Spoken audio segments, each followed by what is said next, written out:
Hello मैत्रिणींनो, स्वागत आहे तुमचं आपल्या चॅनलवरती। तर काल होतं रक्षाबंधन आणि आज आहे रविवार। तर काल बनवला होता घरात गोडाचा स्वयंपाक, म्हणून म्हटलं आज काहीतरी सिंपल बनवूया। आणि रविवार पण होता तर मुलांनाही आवडते इडली सांबार। तर घेतल्या होत्या मी सर्व भाज्या कापून आणि सर्व भाज्या मी डाळीसोबतच शिजत घालते कुकरला, कारण मस्त असा एक फ्लेवर येतो सांबारला। पण त्याआधी मैत्रिणींनो, प्लीज आपल्या चॅनलला तुम्ही सबस्क्राईब आणि शेअर आणि कमेंट्स करत चला, म्हणजे छान छान व्हिडिओ दाखवायला एक उत्साह येतो। आणि घरातून जरी असलं तरी माझ्या लक्षात आले की खूप सगळं असतं दाखवण्यासाठी। आणि बघू शकता डाळीसोबतच भाज्याही मी कुकरला लावल्यात आणि इडलीचं पीठही मस्त फर्मेट झालं होतं। तर घेऊयात आता इडल्या लावून।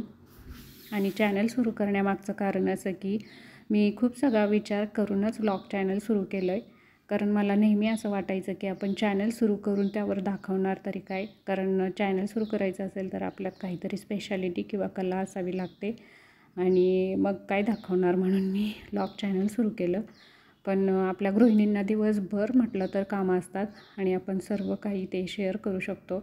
घरातून असलं तरी खूप सगळ्या गोष्टी आहेत दाखवण्यासारख्या, म्हणून मला एक व्लॉग चॅनल चालू करणं हेच योग्य वाटलं आणि मी सुरू केला।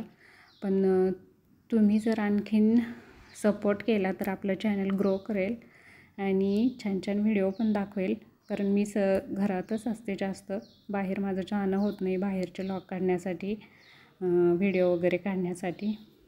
तर बघू शकता इथे आपलं सांबार पण तयार झालं आहे आणि मी घेते आहे देवासाठी नैवेद्य काढून। तर मैत्रिणींनो, चॅनल सुरू केल्यापासून माझा एक अनुभव असा आहे की ह्यातच सगळ्या एडिटिंग वगैरे, व्हिडिओ व्हॉईस ओव्हर वगैरे सगळं करण्यात आपला वेळ कुठे निघून जातो कळत नाही आहे आणि आपल्या डोक्यात नसते विचार येत नाहीत, कारण घरात आपण कामं तर करतो पण निगेटिव्ह विचारसुद्धा आपल्या डोक्यात चालू असतात आणि ते आता पूर्ण बंद झालेत। आणि जेवणानंतर घेत होते मी राहिलेला ब्लाऊज शिवून आणि बघू शकता ब्लाऊज शिवून घेतला। त्यानंतर 4 वाजता केली मी मुलांना उरलेले इडलीचा एक नाश्ता तयार। संध्याकाळी बघू शकता इडलीला मस्त असा तडका देऊन घेतला शेजवान सॉसमध्ये, तर मुलांनी तेही आवडीने खाल्लं। आणि मग संध्याकाळच्या जेवणात बनवून मी कोरडी भाजी, मेथीची कोरडी भाजी आणि भाकरी बनवली होती ती मस्त। आणि बघू शकता